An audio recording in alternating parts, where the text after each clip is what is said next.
नमस्कार मंडळी. मागील 7 दिवसांमध्ये आपण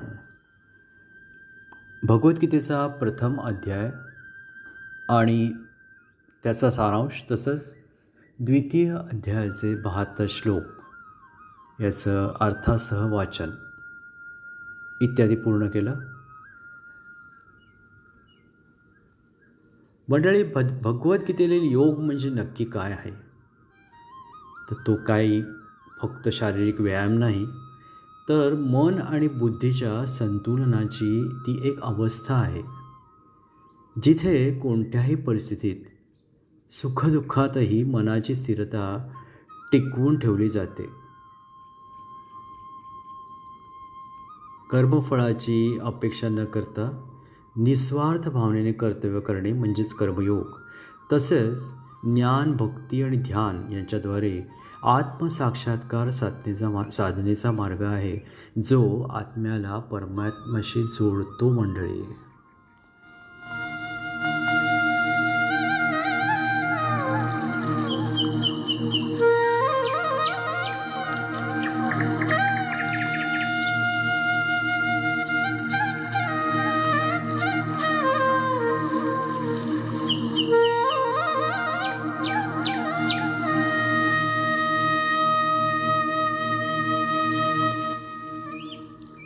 प्रथम अध्याय जो होता तो होता अर्जुन विषाद योग.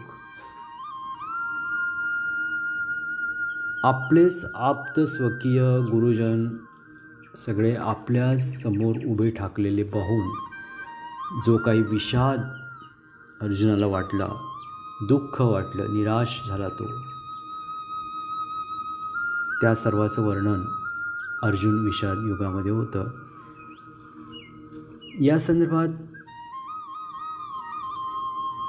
एक वाक्यात जर त्याचं वर्णन करायचं असेल त्या अध्यायाचं, तर अर्जुनाने म्हटलं भगवान श्रीकृष्णांना की माझ्या समोर सर्व आपलेच आहेत, तर त्यांच्याशी मी युद्ध कसं करू?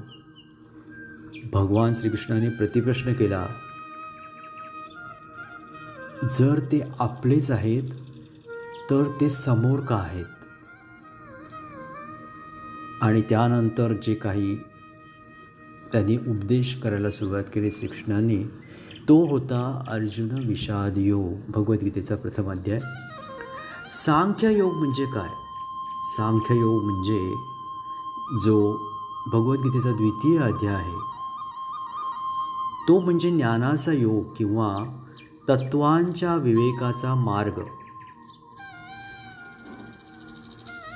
जे तत्त्वज्ञानाच्या सांख्य परंपरेवर आधारित आहे. यामध्ये प्रकृती, भौतिक जग आणि पुरुष म्हणजे चेतना यासारख्या तत्वांचे विश्लेषण केले आहे. भगवद्गीतेच्या दुसऱ्या अध्यायाचे नाव सांख्ययोग आहे, कारण त्यात भगवान कृष्णाने आत्म्याचे तार्किक विश्लेषण केले आहे. मंडळी, तर अशा प्रकारे आपले दोन्ही अध्याय पूर्ण झालेले असून आता आपण पुढच्या भागात तृतीय अध्यायाविषयी माहिती घेऊ.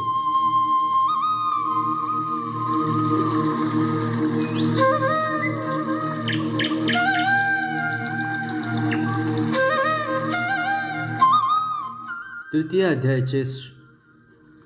अध्यायाच्या श्लोकांचे अर्थासह वाचन आपण करू. ओम नमो भगवते वासुदेवाय.